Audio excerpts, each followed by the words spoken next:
Indian Penal Code 1860, which is established by British rule in India only to serve the interests of the Britishers and to resolve the problems of the public which will have an impact on the overall British rule.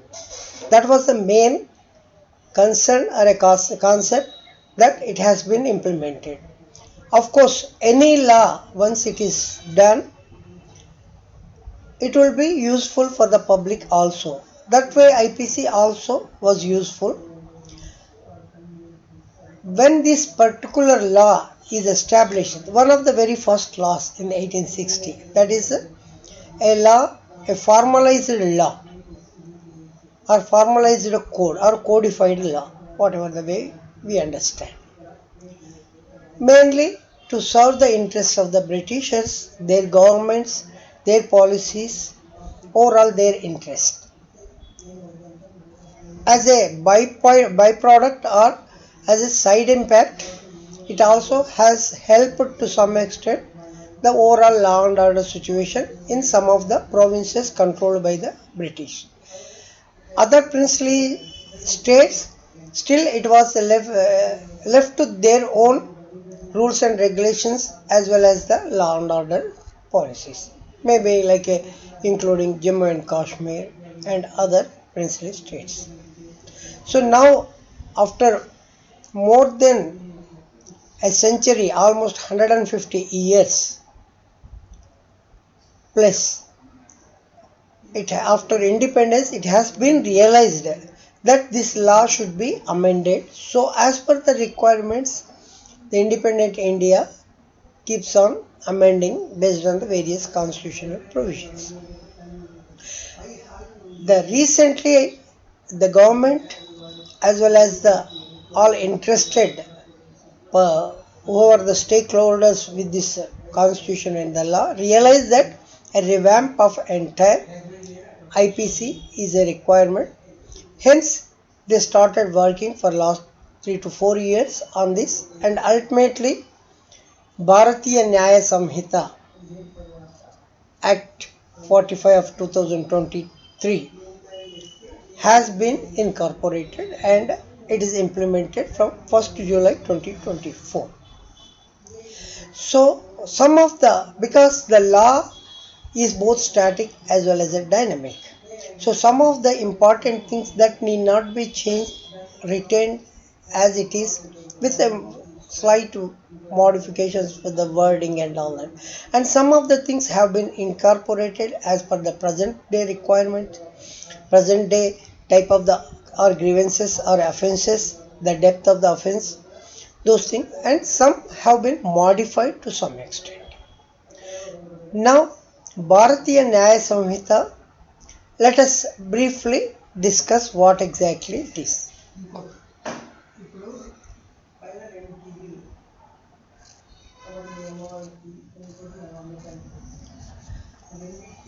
There are totally 20 chapters. The 20th chapter is a conclusion where it is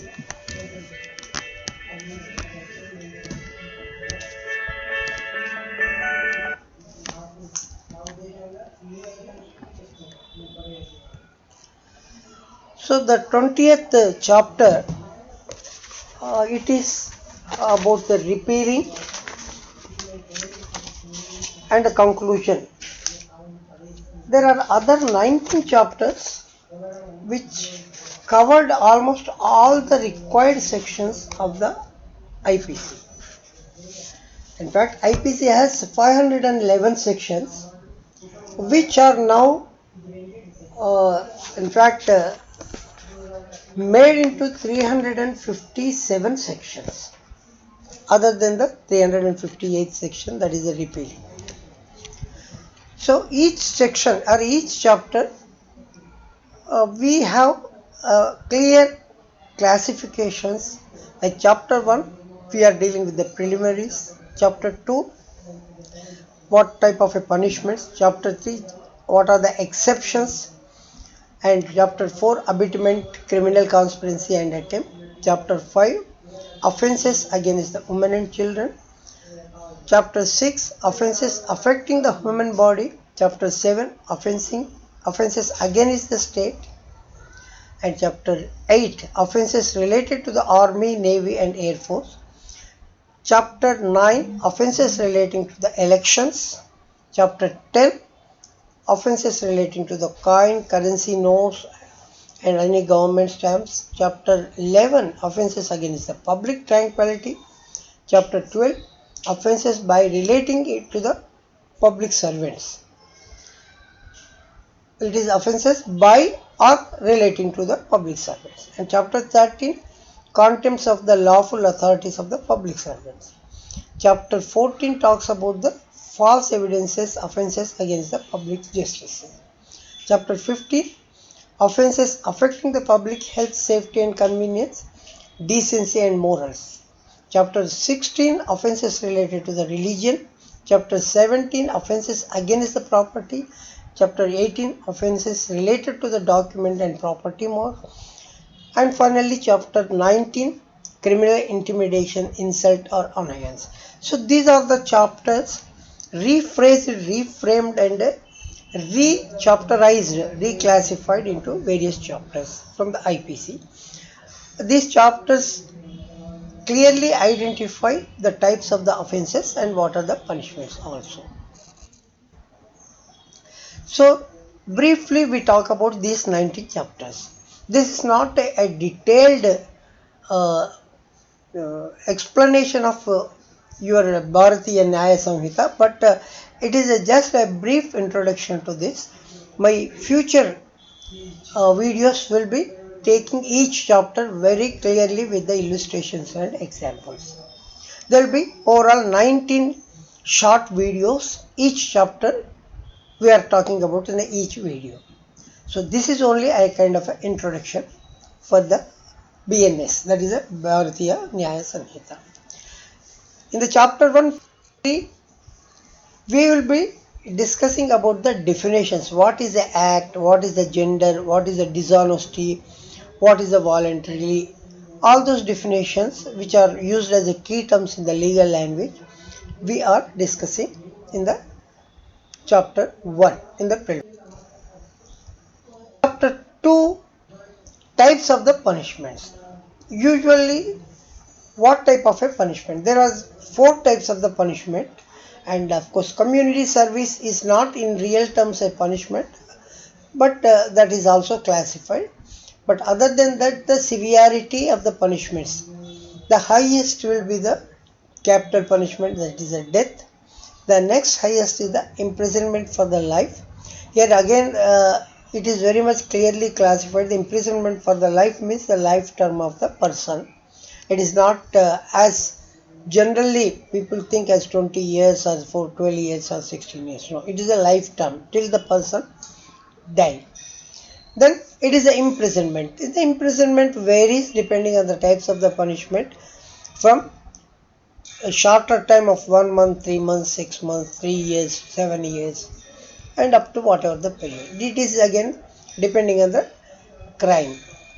Then another is, it is a non-imprisonment punishment. That is, the persons are not imprisoned or go to jail, but it is a financially they will be having the punishment, that like paying the money or the whatever the fines and all those things. Okay, so these are all the 4 types of the punishments we have discussed in this second chapter of the BNS.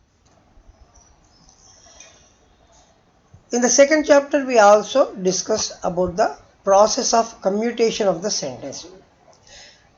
Commutation, the authorities like president and the governors have certain authorities and discretions where they can commute the sentence.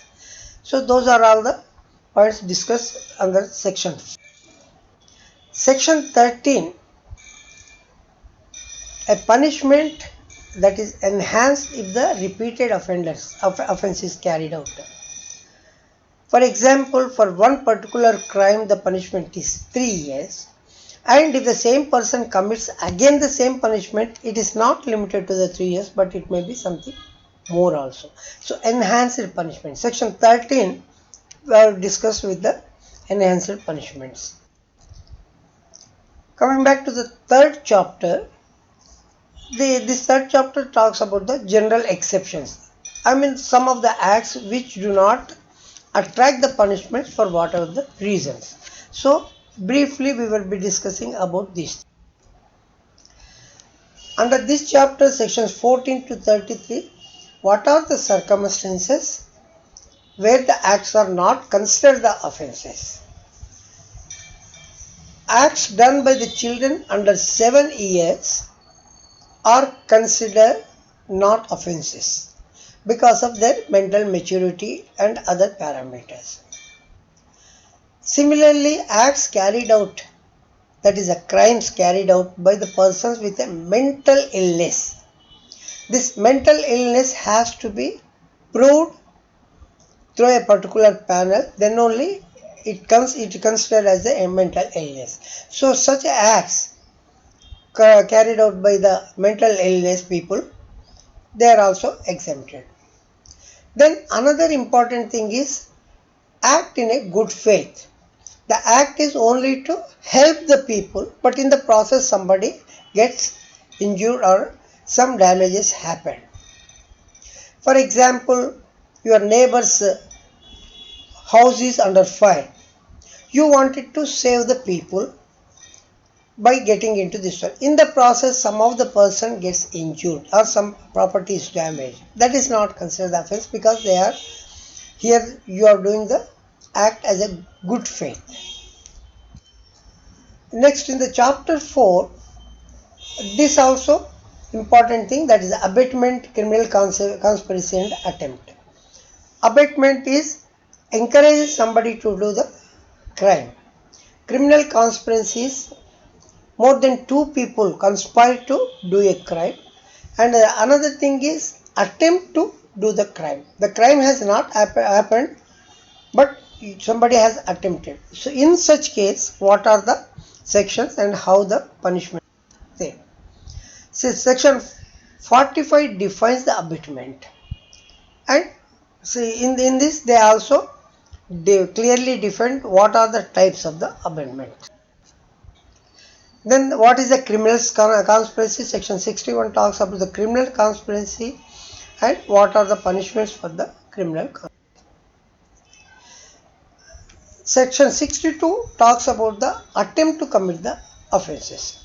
And what is the definition of attempt and what are the punishments for the attempt?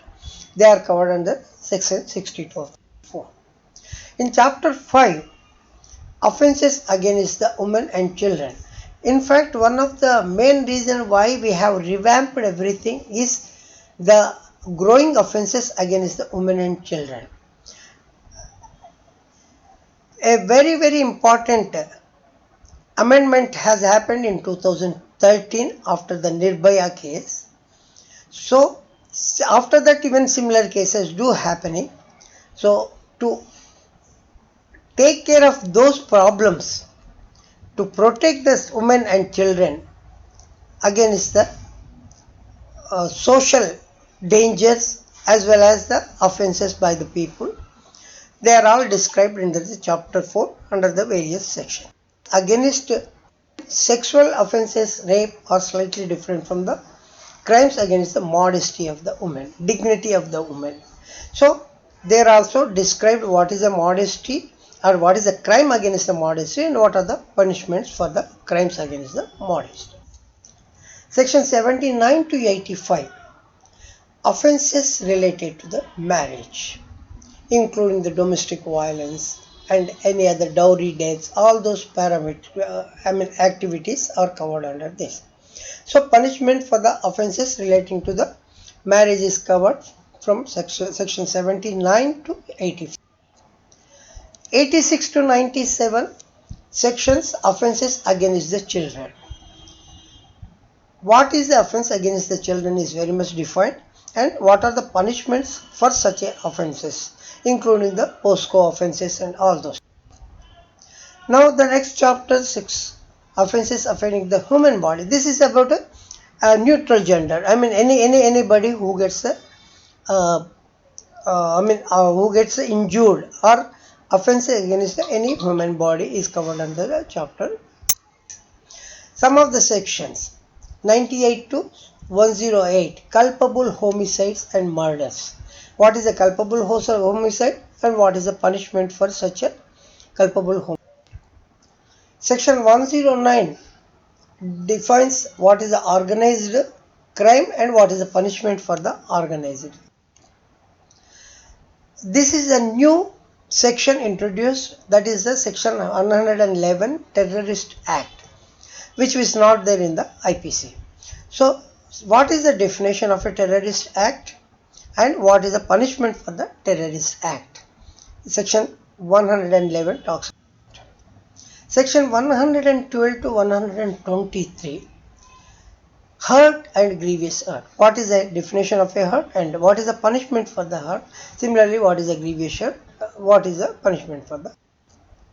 Section 7 talks about the offences against the state, including the sedition or the internal kind of a disturbances created to destabilize the state. So these are some of the parameters are discussed in the chapter 7. These are the sections, particularly 145 section talks about the waging war against the government of India. What is a waging war? That is defined, and what is the punishment for waging the war. Section 150 talks about the endangering the sovereignty, unity and integrity of the India.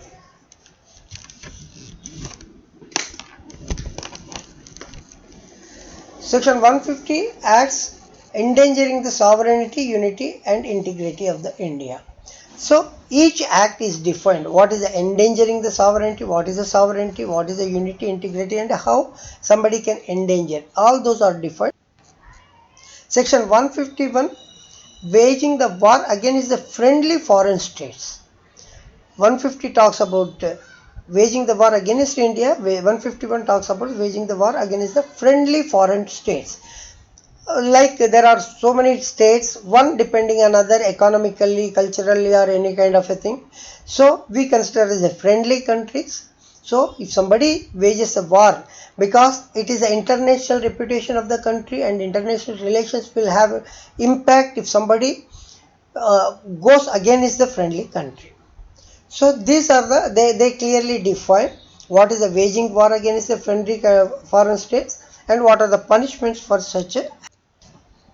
Section 8 talks about the offences relating to the army, navy and in this 157 to 166 various offences are related to the armed forces. Abetting mutiny, abetting desertion, abetting unlawful assembly. These are some of the important things.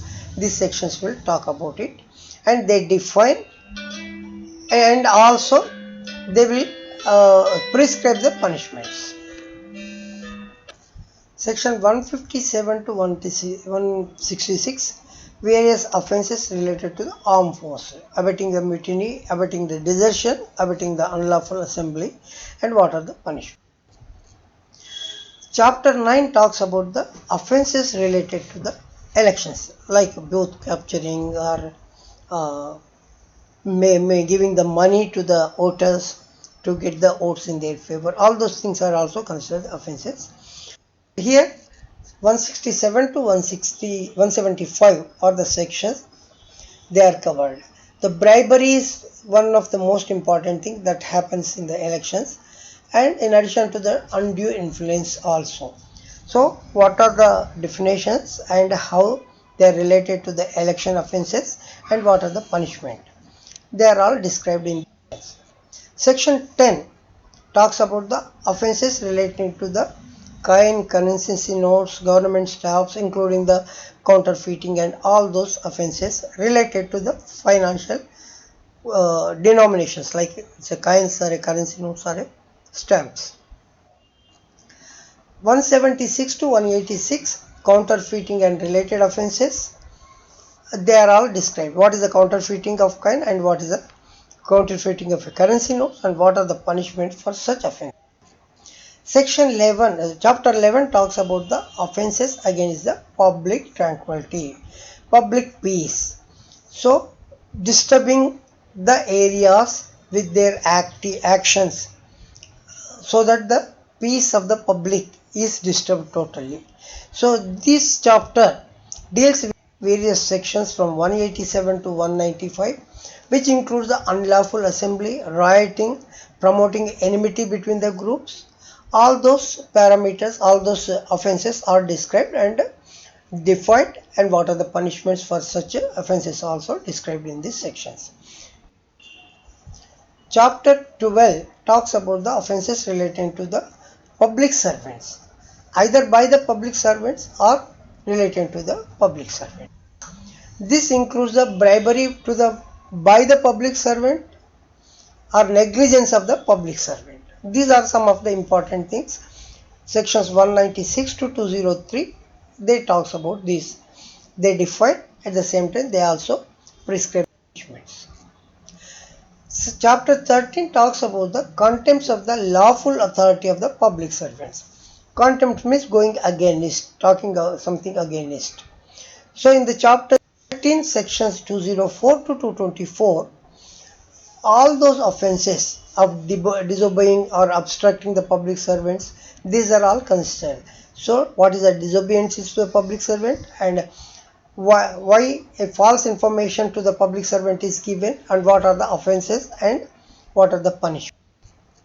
Chapter 14 talks about the false evidences and offenses against the public justice, producing the false evidences in the court. All those offenses are covered under the chapter from the sections 225 to 267, including the impersonation, perjury, fabricating the evidences, and any other offenses against the justice system. Chapter 15 talks about the offenses affecting the public health, which includes the safety, convenience, and decency and morals. In this section 268 to 295, various public nuisance offenses are defined and what is the punishments also. Chapter 16, offenses related to the religion, which includes the inciting communal violence or disturbing the communal tolerance. All those things, they are described from section 296 to 300. All the offenses against the religious sentiments and places of worship. And that also includes the injuring or defiling the place of worship or trespassing on a burial places of the various religious authorities or religious centers. Chapter 17 talks about the offenses against the property, which includes various properties including real estate related properties also. Here the section 301 to 332. Property includes both the mobile and immobile properties. So it is talking about the theft, extortion, robbery, criminal misappropriation, cheating, mischief and criminal trespass. All those things, they are defined in 301 to 332 and punishments prescribed. In chapter 18, offenses relating to the documents and property marks. Section 333 to 348. Forgery, counterfeiting, tampering with the property marks. They are all covered under these sections. They are defined and prescribe the punishment. So the last chapter, that is chapter 19, talks about the criminal intimidation, insult and annoyance.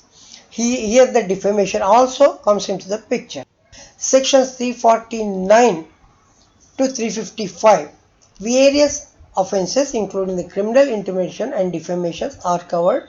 They are defined what is the criminal intimidation, what is the defamation, types of the defamation and what are the punishment.